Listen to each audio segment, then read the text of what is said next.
going? Susan Ruth here. Thanks for listening to another episode of Hey Human Podcast. This is episode 245, and I had a conversation with Kevin Clark. He is a substance abuse counselor, a trauma specialist, and the author of the book, The New Prophet. He's also, as of December, 14 years sober, which is a hell of an accomplishment, if you ask me.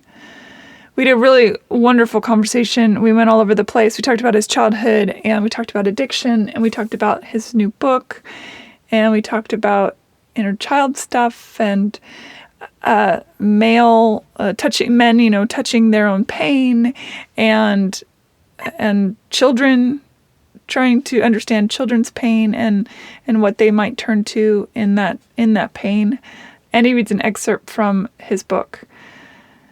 I want to bring something up that I noticed from this episode and a few others over the past few weeks. The sound might be a little funky at times. It took a while for me to get the hang of the whole Zoom audio recording stuff that's coming up now. I've now figured it out, and from really next week's episode on, I think I've got it dialed in.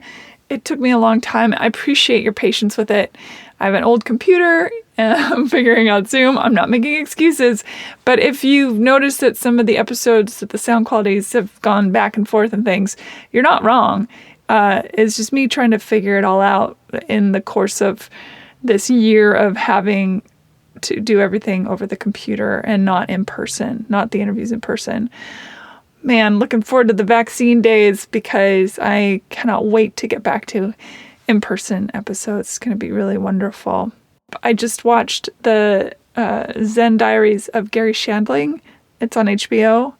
It took me four goes of watching it. It's really long, and it's in 2 parts, and my time is limited at times, so I broke it up into 4 parts. But wow, it's exceptional.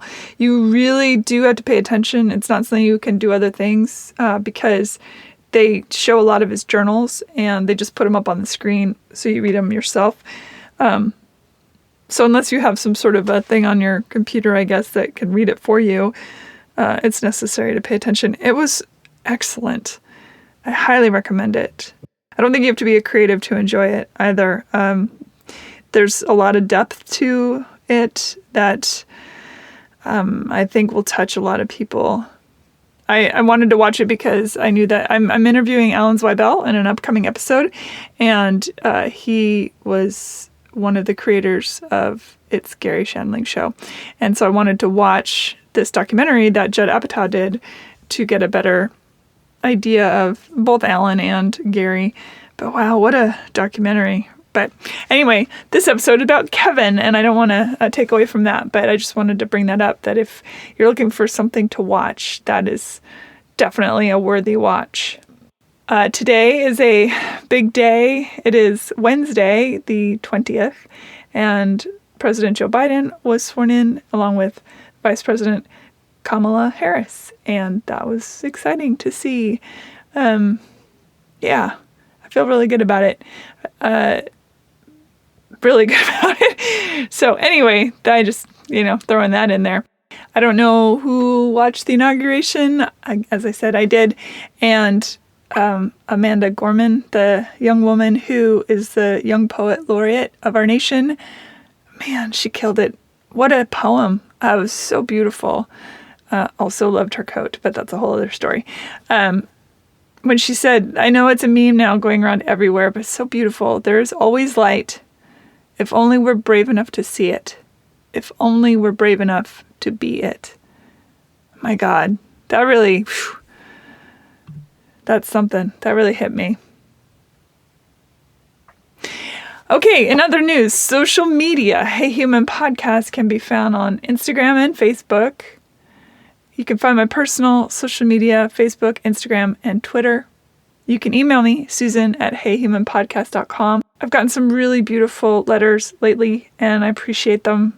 You have no idea. It really makes my day when I get to read what you all have to say. So definitely reach out to me if you are so inclined, because I would love to hear from you. If you want to check out other stuff I do, go to susanruth.com. You'll find art and acting and music stuff there. And you can sign up for my mailing list, which for one coming out, it's going to be coming soon because we've hit that quarter mark. I only send them out every few months. You will not be over inundated with emails from me. And I try to keep the mailers fun. So sign up there if you are so inclined at susanruth.com. And speaking of music, if you go to iTunes, you can find my music under Susan Ruth. Super easy to find. Got some albums up there. I have some songs coming out on artists upcoming, but I don't want to give it away yet because I got to wait for them to give the okay. But there's some songs coming out on artists that I'm really excited about. That's coming soon. The links page on heyhumanpodcast.com is where you're going to find information about every guest I have. They all get their section on the links page, so check that out for sure. And there's also a merch store now on heyhumanpodcast.com. Go there. It's safe and secure. There's all sorts of things that really help support Hey Human Podcast. And it's a free podcast. It's an ad-free podcast. So definitely, if you are into swagadoodle-doos, then that's your place to get them. T-shirts and things, the stuff that merch stores have. You can also support Hey Human by donating. There's a donate button on heyhumanpodcast.com, and if you are so inclined, I welcome it. Rate and review Hey Human on iTunes or wherever you get your podcasts. I just submitted Hey Human podcast to a couple new podcast app places, including Audible. So fingers crossed that it gets the big okay from Audible, because that would be super cool. I'm a big fan of them. I love books that I can hold in my hand to read. I like the smell of books. I like the feel of them. I love the ritual of reading books. But man, Audible is handy when it comes to doing things like the dishes or cleaning house or going for walks or working out. So big fan of them. It's not a plug, not a paid whatever. It's just I'm a big fan. Okay, I think that's everything that I wanted to bring up. Thank you for listening. Please stay safe. Continue your diligence in that arena. And yeah, here we go. Kevin Clark, welcome to Hey Human Podcast. Thanks for having me. Absolutely. Let's start at the beginning of you. You were born in Virginia? Yes, was born in Virginia, and I've lived here for all of my life. Oh, you're still there? Yeah. Oh, okay. Cool. Right now. Are you in the city you grew up in, or? Yeah, I've lived here in Northern Virginia, Manassas, Virginia, pretty much all of my life, except for a year when I moved away and came back. Oh, okay. Well, yeah. Let's start at the beginning of you. So you were born in Virginia and you grew up there. Sounded like, from the little bit of information I got, you kind of came out of the gate in a tumultuous situation. Yeah, well, I mean, I wouldn't think of my childhood. Well, I've always had, like I said, really big and loud feelings. I've just been emotionally sensitive. And my son now, I see he has that a lot too. And I think I've always been pretty emotionally intelligent, but because I was so sensitive and the way that I was interpreting the world as a child, I struggled a lot with anger. My mom was like a great teacher. She would even sit me down and have me draw my feelings. There's just one really good story I was probably like 4, and she had me drawing my anger, and she was in the kitchen cooking dinner. And all of a sudden I was just like, "Hey Mom, how do you spell bitch?" Because I was just like, I don't know. I just had a lot going on inside me for as long as I can remember. And it was kind of overwhelming and scary, and I was very outgoing at the same time. I excelled in school. At first, they thought there was something going on because I learned a lot differently. So I was in preschool for an extra year, and then like a couple years later, they came and they tested me, and I tested like really high on one side and like not that high on the other side. And so I guess like my creative brain was always pretty high level, I guess. So I did what was called Signet, or it was like a gifted and intelligent program. And, I was like the school president in elementary school. So I was very outgoing. So I was in conflict. There was like my outgoing personality, and then like the part of me that had like an overactive guilt complex and unmanaged anger. And then, things happened when I was a teenager. My Grammy died. She was essentially my advocate, my safe person. I do trauma therapy with people now, and I have my own safe place, and my Grammy's part of that. But she died around the same time that like there was some abuse happening, and I just kind of turned inward, and I found skateboarding, which is still a really great thing for me and feeds my soul. But I also found drugs at that time, and I got involved in, Was it a family member that you were being abused by, or outside of? It was a family friend. Yeah. Yeah. Did they get justice? Well, they're dead now. They are. Yeah. The ultimate justice, I suppose. Yeah, I know. Like in the 12-step community, they say like pray for the people you resent. And I remember I wasn't there with like forgiveness yet, and I would pretty much just like pray that they get like smoted by a bolt of lightning or something like that. But I have forgiven those people now 100%. I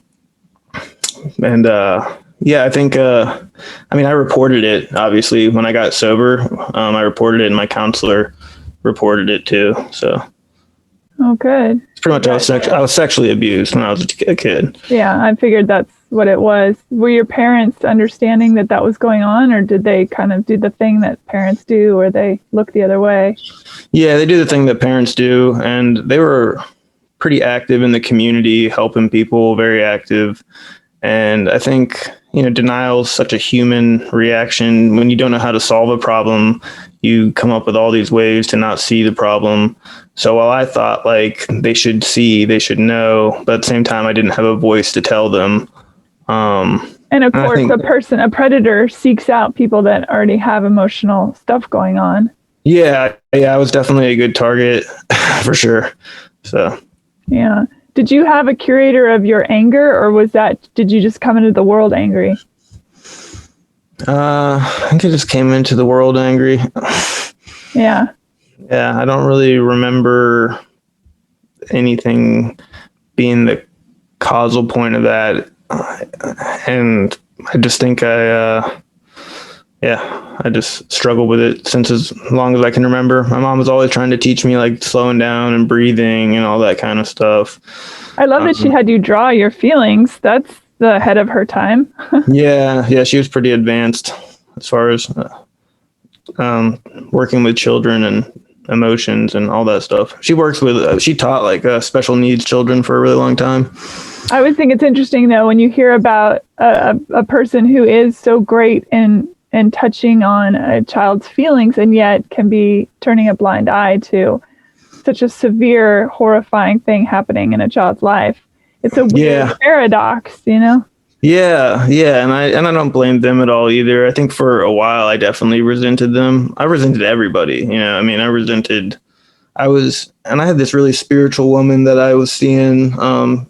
She was one of my childhood friends' mom, and she does like Reiki and like massage and stuff. And she pointed out to me, because I told her like how I was angry, and she informed me that I was enraged, and I was, and I took it all the way up the ladder to God and everything like that. So, then I started to like understand people more and understand, I understand psychology and the way the mind works. And I also know that my parents are good people, and they weren't ever like, they were like shocked when I told them, so. Sure. When you turned to drinking and drugs the first time when you were a kid, do you remember what made you cross that Rubicon and decide that was going to be the way you dealt with things? I mean, I think it was somewhat unconsciously at first. But it was weird because, when they did like Dare a few years earlier, I was like, oh yeah, I'll never use drugs because that just seemed like common sense. But then, as soon as I had the first opportunity, it was like part of me was rejoicing because it was like I had this answer I'd been like waiting for to kind of quiet my mind, turn down the volume of my feelings or change them, and just be a little bit more comfortable in my own skin, because I was also, going through puberty. So that's like hard enough as it is, probably. So yeah, that's its own brutality. How long did you participate in that mode of escapism? And did your parents know what was going on? Yeah, they knew, but again, they didn't know the seriousness of it, which I was pretty shocked by it also. But what were you doing? What drugs? Well, I mean, it started with I shouldn't say just, because the problems from any of them can be severe, but alcohol and marijuana and cigarettes, the normal kid stuff, I guess. I mean, and then in high school, I got into, cocaine and morphine and ecstasy and hallucinogens and various other stuff. But I'd say cocaine and alcohol and marijuana, and those were like my staples, probably. Mm-hmm. Were your grades suffering, or because you're on the brighter side, you were able to maintain both? Yeah, that was the first thing to go, was my grades. And it wasn't that I don't think it was because I just stopped caring about it. And I also didn't go to school very often. Like, the more I kind of did, I don't even know how I graduated school, because I really wasn't there very much. I remember one English teacher who cared about me in particular. And I've had these people throughout my life that like saw me for who I was and cared about me, in spite of how I treated myself. And like, she would call my friend's mom. She'd call my friend's house because she'd know that like we'd missed school from like drinking or whatever, and like be like, why aren't you here? I had a guidance counselor that was like trying to like help me like create a schedule that would help me come to school, like starting late and leaving early, and so. But yeah, it was funny because that one teacher I mentioned, she gave out these personalized, individualized student awards, and at the end of the year, I got one that said ghost student, because like one second I'd be in class and then the next I'd just be gone. So yeah, school suffered a lot. And I dropped out of Signet, the gifted program. I remember I was meeting with them and they were kind of sitting all of us down one by one and talking about like, what are your life plans or college or whatever? And I just said, I don't know, but I know I don't want to do this anymore. And that was it. And I never did it anymore. School, Signet, you mean? Did you drop I still did school. Oh, okay, you did. Okay. Yeah, I graduated. Algebra 2 took me like 4 times, but yeah, I feel you. It's hard to do that if you don't go to school, because you show up and there's these formulas and it's overwhelming. Sure. No, I get it. You maintained the addiction part of your life for quite a while. What kind of trouble did it get you into? Well, it got me into psychiatric trouble and legal trouble. For the most part, those were like the big things. I mean, in some of the 12 steps rooms, they say like jails, institutions, and death. And, I think I was suffering like a slow soul death. And kind of what happened was, so 13 to 22, I used, and the longest period I went without using during that time was 8 days, because I had a therapist that challenged me to go without it. And I was stark raving sober for 8 days and just like even worse off. But I think she did it because she knew I was like on the brink of mental instability. So when I was 19, a lot of LSD and stuff. I'm sorry. I'm gonna, every time you say something that I'm like, oh, I want more information on that. So I apologize, because that weird delay. It's I feel like I'm interrupting you, and I don't mean to, but firstly, I want to talk about the fact that I think many listeners will be shocked that a 13-year-old can get cocaine. And secondly, let's talk about the brink And if you yourself knew you were feeling on the brink of a mental break? No, I don't think so, because at that point I was so deeply unconscious in addiction. I was so lost in it that I didn't even know how insane I was living. Like, I wasn't sleeping. Like, and I was delusional. I thought sleep was for the weak, and I was I was pretty paranoid from all the cocaine I was using too. Um, and I was selling drugs, which didn't help, because that kind of puts you in this lifestyle of thinking everybody's out to get you. And as a child, I found out that some people are out to get you. So I just didn't trust anybody. But I didn't know I was about to essentially lose my mind to begin finding myself when I was 21 years old.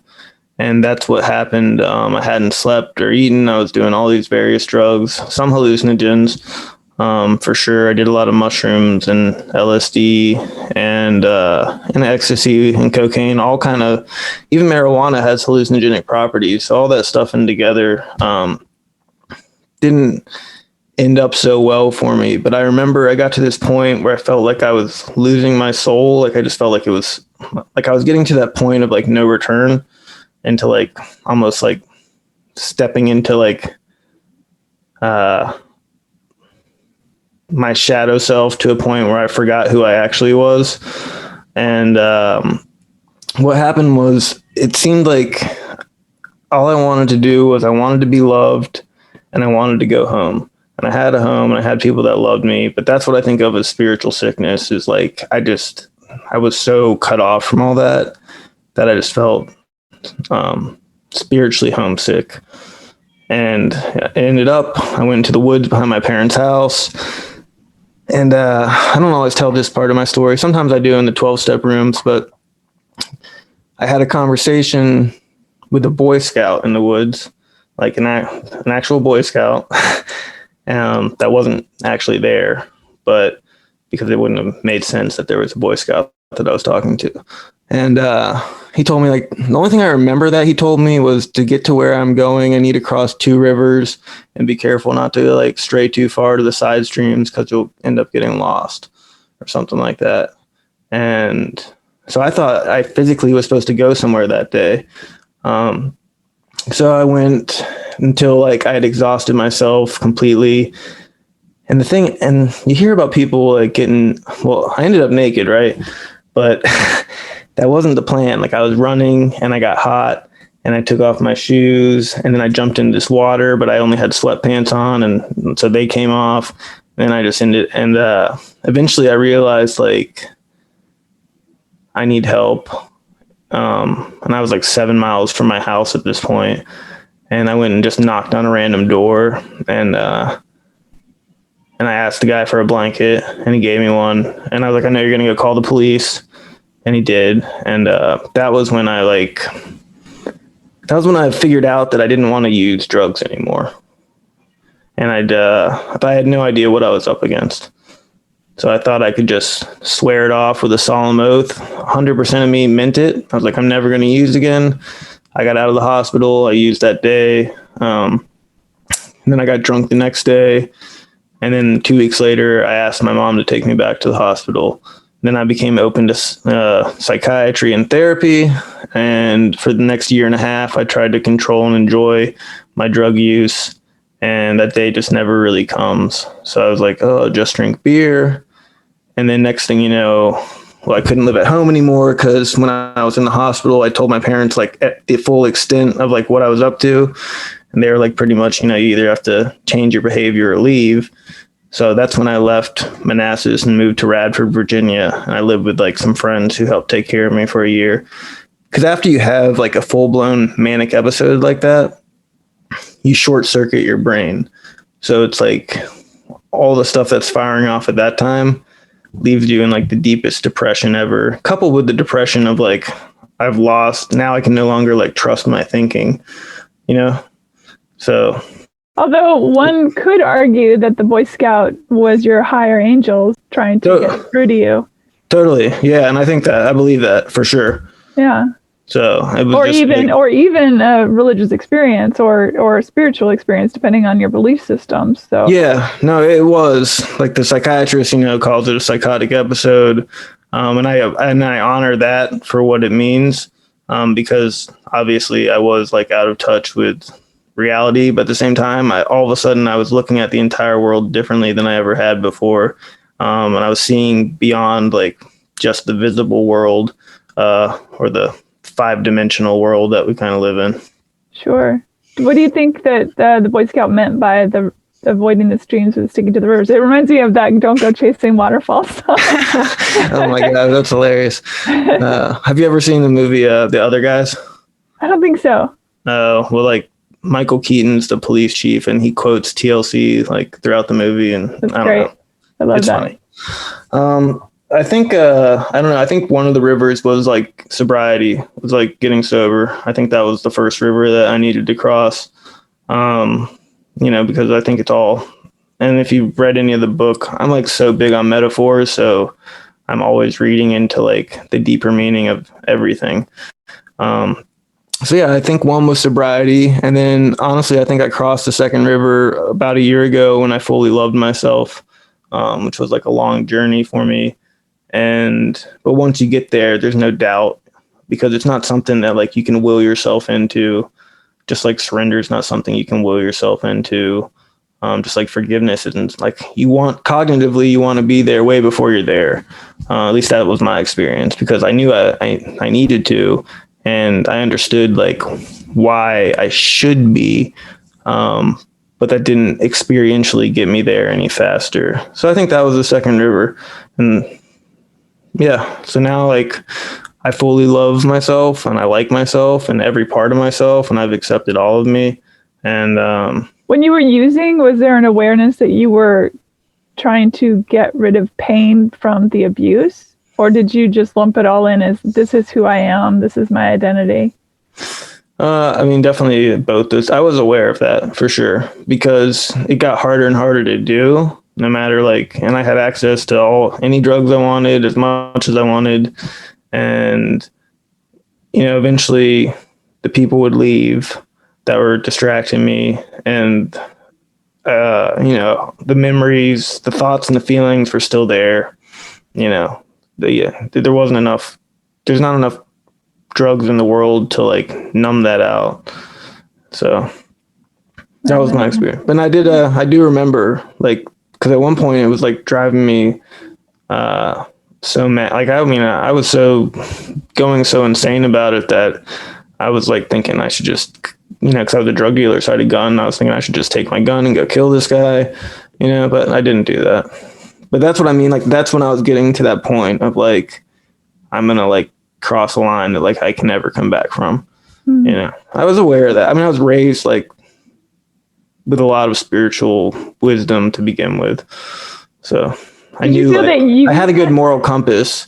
Yeah. When I was selling drugs, I felt really guilty and ashamed. And like, it was like this, like kept me in that shame cycle. Cause like I sold drugs to use drugs, but I felt guilty about selling the drugs. So I used more drugs, and it was. I feel like some people listening would probably feel that you were within your right to take out a person that hurt you that way, But I get the moral compass thing, and the eye for an eye just leaves everybody blind, of course. Yeah. I mean, obviously that was just a really sick person, and I'm sure there's some good components to that person as well, but yes, we are a mosaic. There's a lot of gray in there. I mean, hurting other people, that's black and white, but the reasons behind it is where it gets gray. Right. Yeah. I can understand it and not condone it at all. Yeah, it's tricky, right? Forgiveness is tricky. To forgive the person for behaving the way they do, but to not forgive the act because the act is unforgivable. Yeah, totally. And to be able to separate those two things. Yeah. And I don't want to carry that stuff anymore. And I don't, Yeah. Like, if I have like no hard feelings at all. So, I mean, obviously I want to be alive for my kids and everything, but like I've made peace. And I'm just not in a place where like I have any regrets, resentments, or anything like that. Mm-hmm. So. You had said in your email that they considered you untherapyable. Oh, yeah. What did you mean by all of that? Oh, yeah. So after I got out of the hospital the one time, I guess because back then people were just starting to really like work with like dual diagnosis or co-occurring.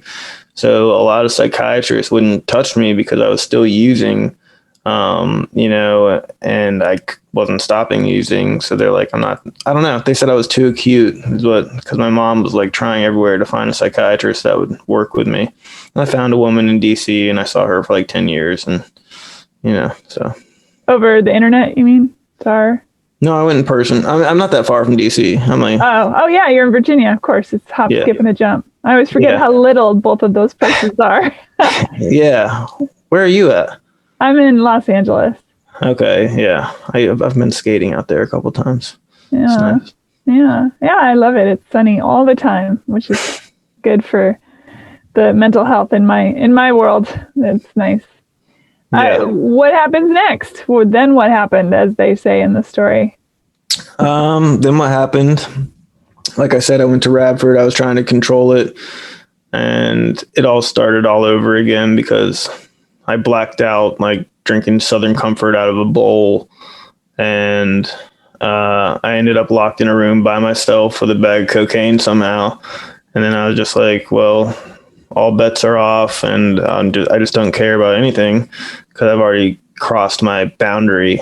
Yeah, because you always cross boundaries in addiction. That's all you do. It's like you step over one line, you step over another, and then you're just like, well, screw it. So that's what happened. And that's, I think, when I came back for break is when I saw my therapist again. And she was the one, that was when she told me to go like 8 days without it. Cause I think she saw me like about to like have like a total breakdown all over again. So I went 8 days, and then I moved in with a guy, and we lived in downtown Manassas for a while. And then the police came, and then I went to jail for a while. For why? Well, for drugs. I mean, I had they charged me with 4 felonies, possession of a firearm, possession of Schedule 1 and 2 narcotics, possession of marijuana with intent to dispense, and then possession of it was like Oxycontin and cocaine. So, and then, so that's why. Did you get sober in jail? Because I did, yeah. And that can be difficult because there's just as much drugs in jail as out. There is, yeah. Some people don't realize that. And so, yeah, there's people that make hooch. There's people smoking crack cocaine with batteries, to use it to light it. People are very crafty and find ways to do things. But no, yeah, I stayed sober. Tomorrow's actually my 14-year anniversary on the 14th. Congratulations. So, yeah, it's exciting. Very exciting. Yeah, and that's when I count my time in jail because that's when I really surrendered. I was in there for 11 months, but I went to a 6-month drug treatment program. And I always think of it, I met 3 men at that time. And if I hadn't met all 3 of them, my life wouldn't have been saved. And one was Jim. He was a World War II vet. And he taught me a lot. He just had infinite wisdom. And he was my grandfather that I know, the best, the ideal grandfather that someone like me could ever have. And the other one was Keith. And he died. So both of these guys died sober. They're both dead now. Keith was another inmate, and he had been clean before through NA, and was actually working with a sponsor out there. And he, in a blackout, had blown off half of his face with a shotgun. Whoa. Yeah, and been in a coma for a while.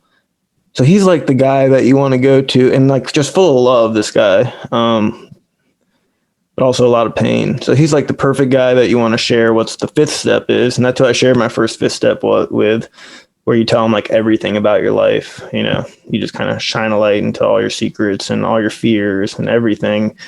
And by doing that with him, he really taught me that I wasn't alone anymore. And that was the greatest gift to me I could have received. Mm. Jim, he would always just tell me, like, he was great because he would like taught me I needed more confidence. He taught me I couldn't open a door with a closed fist. He taught me, if you saw like a turtle on a fence post, it didn't get there without any help. He just had all kinds of like, he could just see things that I don't know. He was just an amazing person. Did they die in prison? No, Jim he was a volunteer. He brought AA meetings in. Okay. And Keith got out, rebuilt a beautiful life, married a woman, started a business all over again. He died clean. He probably had some health issues because of everything that was kind of going on there. But yeah, he died clean, died out of jail. Jim died with like over 40 years sober. And wow, yeah. That's great. Yeah. Is it still a struggle, or do you find it's easier every day, that one day at a time? Yeah, I think it is easy, like pretty easy, like the not drinking part. And there's this interview that I saw a while back, and it's like Robert Downey Jr. with Oprah early into his sobriety, and she asked that same question essentially, and she was like, "Is it really difficult?" And he said, "No, it's easy. Like the hard part is making a decision." And it's like once you make that decision to like just suspend everything you think and do what these people tell me to do and just see what happens. It was like I went to work expecting to get paid for 2 weeks and they paid me for a year, and I'm like, okay, this work is worth it, so I'm going to keep working on myself. And it opened a door to a lot of other emotional body work and a lot of other like spiritual research, I guess you could say. Yeah. When you decided to not rewrite, but take on The Prophet, Khalil Gibran's The Prophet, beloved, right, read by millions, everyone certainly has, I would think, at least seen one or two of his poems. And what made you decide to tackle that? Well, and also talk about what it is exactly you've done with it. Yeah, I definitely didn't want to rewrite it because it was like Gibran's masterpiece, and I don't think I could. It's not meant to be recreated. But for some reason, I got the idea in my head, a couple years back. Like, well, first of all, I read a lot of like spiritual literature, and I think I was buying a Dr. Dyer book from this used bookstore around here, this huge used bookstore. And then I turned around and I saw The Prophet with like gold embossed writing on the bookshelf, and it was like $2, and I was like, I don't even know what this is. So I think I probably read it in like 2008 at first, the first time I ever read it. And I read it and it was impactful enough that I wanted to study it later with a group of guys who I call my inner circle. We meet every Tuesday, and we have for years. Right now we do it via Zoom, but essentially it's like in a group of guys that get pretty damn emotionally intimate with each other. We check in about everything with our lives. We meditate and we study, we studied the 4 agreements, the Prophet, the Tao, all that kind of stuff. So we studied the Prophet, and around that time is when I decided, because I knew for a while I was going to write books. And I didn't know what my first book would be because I didn't want to. And then I used to write poetry. So somehow it just came to me like, okay, the first book is definitely going to be The New Prophet. I don't know what it's going to look like. But then I work at a rehab, and we do spiritual principles every day. So I'm like teaching and talking on this stuff and having like my own kind of mini revelations along the way. So I think I started writing the book in my head before I actually sat down to do it, for sure. But I thought, I had this creative outpouring last spring where like I knew the people's names in the book, and I started getting some of the topics down. And then I did what was called the Artist Way, which is a 12-week, you know what it is, from Julia Cameron. You get like a page in, and like clearly this woman's in Alcoholics Anonymous or in recovery at least. And it's a process to spiritual path to creativity, to unblock your creative self. I mean, pretty much it reconnects you with your child self, which is your most creative self. And through that, since you write 3 pages every day, I was like, all right, I'm just going to write this book while I do this. So I just tried to follow the pen, never let it stop moving. And sometimes I was just writing, I have no idea what to write. And then I would get to a topic and I would just follow it and write on it. And the first 7 weeks of that is when I wrote this book. And I think the timing, I don't know, I really trust the timing of God, the universe, whatever you want to call it. And I think it was perfect timing because just like how you were inspired to start this podcast because the world was hurting in that way, I feel like now more than ever, people need to be focused on, an emotional age, an age of emotional awareness and the death of ego, because there's been so much like egoic structures that, all structures are destined to crumble, and we kind of like, it's all come to a ugly head. And, pain is the touchstone of spiritual growth.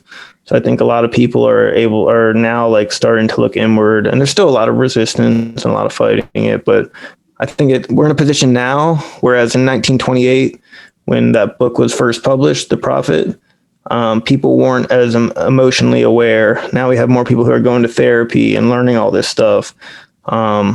So whereas that book was about, more institutions of life, like marriage and prison and buying and selling and food and drink and just the things of living. Mine's more about institutions of self and the inside job and the emotional experience, that sort of stuff. Mm-hmm. And does it follow characters as it goes along, or is it more, so is poetry or yours more essay? Yeah, they're kind of it's similar like that. The structure is very similar, but instead of this, so in The Prophet, the guy's leaving the city of Orphalese, and different people from the city come up, and they're like, "Tell me about this," because they're trying to get this guy's wisdom. Mine is about a son and his father. His father was this great counselor, and he's on his deathbed. And his son sits with him to get all the wisdom to share back with to carry his father's love and capacity to create safe place for people to everyone else. So it's a little bit. Is it you and Jim? No, I think it's more me and my son, I think, if it's anybody. Okay. Because they even eat toast and jam, which used to be like what me and my son eat, and I see it as like my most spiritually wise self, and then my son who wants to help people one day. Could you read something from your book for people to hear? Totally, yeah. I'll read the inner child part since we were talking about childhood so much and everything like that. Inner child. Everybody has one, though sometimes the adult has placed the child in timeout. That isn't parenting, not when the child has been left there for many years. This is neglect. Parenting involves nurturing, caregiving. Your inner child just wants to play with you. A child always remembers fondly playing with mom and dad. So don't walk through life forgetting this aspect of self. Be silly and remember what it's like to be a child. Stay silly to never forget. This is the way of the clever adult. Some children get locked away and forgotten. The child grows sad. Then the child becomes scared. Before too long, you have an angry child screaming at the top of his little lungs. Eventually, the child becomes sick. This is true sadness, and we see the evidence of this in the world we live in. When you become reacquainted with your inner child, do not feel guilty, for he has already forgiven you. He remembers why you locked him up in the first place, to protect him, to keep the both of you alive. Instead, feel overjoyed, for the day has come when you can finally love yourself again. Welcome him home with a hug and get to playing. You are strong enough to protect him, but you won't need to anymore. That purpose has been served. Your best days are ahead of you yet. So live not in regret, but cherish every moment, enjoying the gift that is the aliveness of the present. That's the part on inner child. I love that. It's beautiful. Yeah. Did you feel like much of the book just flowed through you without much thought? Yeah. Yeah, I didn't do much thinking. I just wrote. And some of it was stuff that it's interesting because it all kind of came from some of it was merged wisdom. Some of it was just straight off just through the present, trying to write from a space of presence. I think I was writing from a space of presence throughout all of it, but there was like also a backdrop of like, because if you know anything about like somatic experiencing, like the stuff I write about, like trauma, like there's a backdrop of like me working with all these different people who have trauma and like witnessing the way that like they kind of,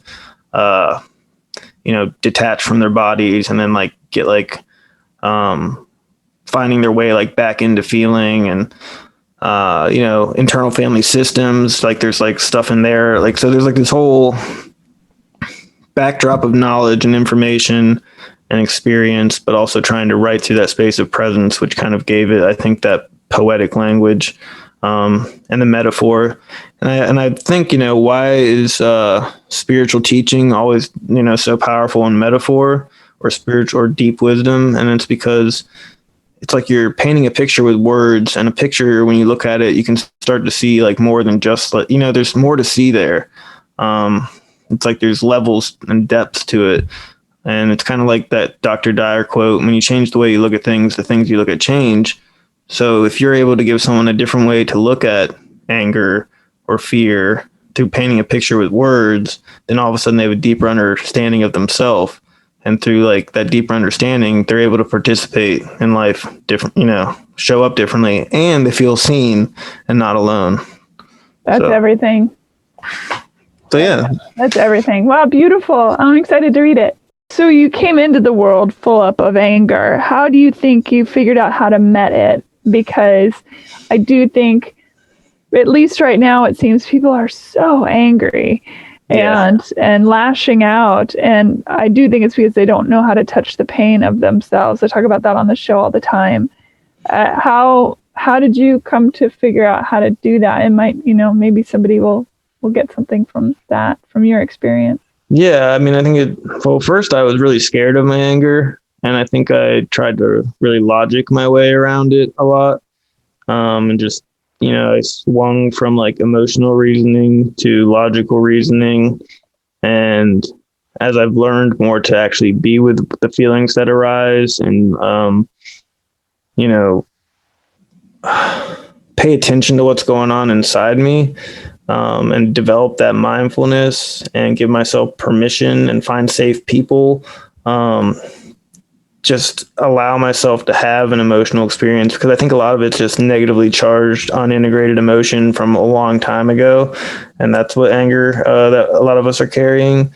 And I still have anger, but a lot of my anger, because like emotional work it's almost like we do it in layers, it's like and for me, there's always sadness at the bottom of like each layer, because for some reason, that's what I was most scared of feeling, I think, as a child.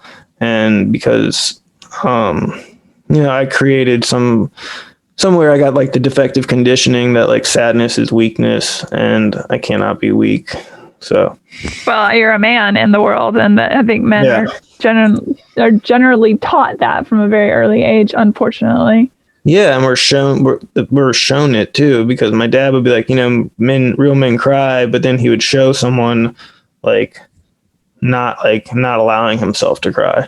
So although he knew, like, he would, like, hopefully, I think each generation we've probably getting a little bit closer to just true, authentic experiencing of our human condition. Yeah, I hope so. Amen to that. Yeah. And you're also a counselor. Yeah, I do. I do addiction counseling. I'm a certified trauma professional. So, and I think that's really where my gifts lie. It's like helping people work through like the ugliest stuff that they got. Mm. So. And since you've spent a lot of time in your shadow side, I imagine that makes you very good at it. I think that being able to be in that energy and be in that space, from your own perspective, I imagine that makes you very good at that job. Yeah, I know all the dark places the mind can go, and I understand like the ugliness of humanity, and I've reprocessed all my own stuff already, so I don't have to worry about like being triggered in a session, although sometimes it is like taxing. And it can like wear you out, but self-care is paramount when you're in the helping professions. And I'm pretty on top of that too. And you have a couple kids? Yeah, I have three. My 18-year-old stepdaughter, she's like a phenomenal musician. And then I have I have two twins. I have one set of twins, Abraham and Adelaide. And I love those names. yeah, and they'll be 6 in March 26th. So yeah.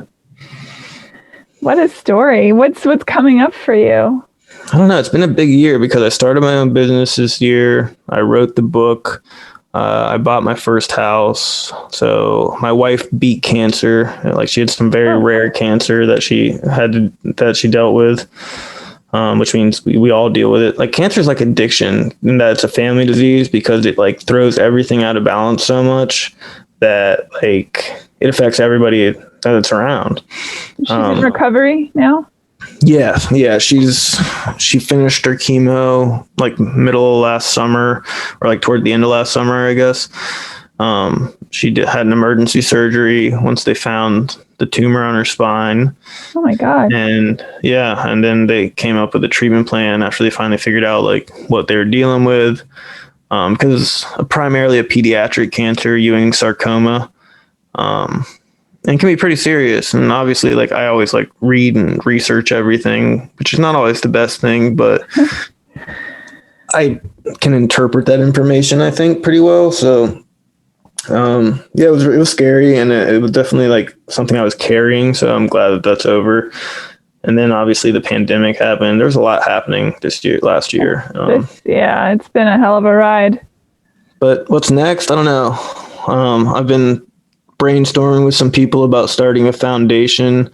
I want to like help people like pay for treatment, because there's not a lot of resources out there for that. And my understanding is partially because it's hard to get government grants because there's government treatment, but the wait lists are so long, and a lot of people don't want to go into government treatment programs because they've had bad experiences or the quality of care might not be as good. So I don't know. That's still a new idea. And then there's another book that I'm going to be writing too. Oh yeah, what's that one about? It's kind of about like coming into alignment with your truth, the conscious heart, and literally I have like all 11 chapters mapped out, but there's like mirror work and healing from trauma, and I don't know, I have all these like clever names and stuff, but those aren't them, but yeah, when I write it, fantastic. I'm gonna have a lot of like I'm gonna use like Carl Jung stuff and Rumi, because like Carl Jung for consciousness and Rumi for heart, and love Rumi. It'll be a little bit more self-helpy than this last one and less poetic, with like actual assignments and ways that you can put stuff into practice and stuff like that. Yeah, I have right here. I have a Carl Jung painting in my podcast room. Yeah, he's awesome. Yeah. I like that elephant statue behind you too. Thank you. I'm a big fan of elephants. Yeah, I got one above my bed, this big elephant painting. Yeah, Ganesha is my jam. How can people find you? Well, they can find me. I have an author account on Facebook and Instagram, Kevin McNevin Clark. My middle name rhymes with my first name. So that's MacNevin. And I also have ExcelsiorAddictionServices.com. Excelsior is EXCELSIOR. That's my counseling services. And from there's like the author page too. So that might be the easiest one to remember, Excelsior Addiction Services. And I put links on the links page on humanpodcast.com. Makes it easy for everybody. I'm sorry, go ahead. Oh, I was just going to say, but you can find The New Prophet on Instagram. I mean, on Amazon or Barnes & Noble or any of those places. Okay. Are you on social media besides the author page? Yeah, I'm on there. Yeah. You mean like just like personally? I mean, yeah, sometimes people like to go see people's Instagram pages and things, but that may not be your channel. No, well, my personal page I always keep private because of all the clients I work with and everything like that. Sense. But my author pages and like my business pages, those are up for anybody. Do you have an Instagram for The New Prophet? Just the author page. Yeah. Okay. Yeah. Yeah. But yeah, if you type in The New Prophet, I'm sure it'll pop up. Okay, cool. Kevin, thank you. I really appreciate your time and hearing your story. Yeah. Thanks so much for having me. Yeah, of course. I am curious if you were to go back and say something to your 13-year-old self and then your 22-year-old self. Yeah. What do you think you'd say in those two occasions? Let's see. Well, I think my 13-year-old self, I'd probably just tell him I loved him and give him a hug, because I think that's really what teenagers usually need. Because I think this time when my daughter came home, and this is like a great example of responsiveness versus reactivity, and she like yelled at her mom or something and said something to me, and my defective conditioning was like, oh, we're being disrespected right now. So I start to like storm up the stairs after her, and I get almost to her door, and then all of a sudden I realize that I'm acting on defective conditioning, and like this is like actually not going to help anything to be like, hey, you need to treat us this way or whatever the hell, like, stuff that my dad gave me. He's a great guy, but he, so it's nothing against him, but it doesn't work. So anyway, instead, when I got to her door, I gave her a hug, and she just cried on my shoulder because it had nothing to do with us, and she just had some stuff going on. So I would just give my 13-year-old self a hug and tell him I love him and let him cry. And your 22-year-old self? My 22-year-old self, I'd be like, this is it. This is where it all changes. So, you're a badass. Because 22, that was like when I just started doing anything I could to make my life better. When I got to jail, I did like 4 levels of anger management. I did a faith-based program. I did the drug program. I did a college class. I did like anything I could to like because I saw like people that were kind of like had twisted mentalities that like, this is okay to come back to jail. Then you go out there and you make money and you come back here. And I was like, those guys are insane. Like, that's not going to be my life. So yeah, 22, I guess I'd just say you have no idea that you're about to get the life that you never knew you always wanted. And deserve. Yeah, and deserve. Actually, that's probably what I would tell my 22-year-old self. Because when my counselor told me when I graduated treatment, he said, like, you deserve this or you're worthy. I remember there was like that conflict in me because I felt so emotional when he told me that, because I knew I wanted to like believe that, but I didn't believe that yet. So yeah, maybe that's what all I'd tell him was like, you deserve the life that you're about to have. Yeah. Worthiness is a big struggle for humans. Yeah, for sure. Thank you. It's very nice to meet you, Susan. It's nice to meet you too. Thank you for being on the show. I really appreciate it. And for your openness and honesty about your life. I think that gives people courage to face their own, Yeah. Eventually I'll write a book about my life, but I feel like not that many people want to read it yet. You'd be surprised. Yeah. Kevin true. Clark, have a wonderful day and thank you. All right. Bye-bye. Bye, everybody. Rate and review Hey Human on iTunes or wherever you get your podcasts. Thanks for listening. Bye.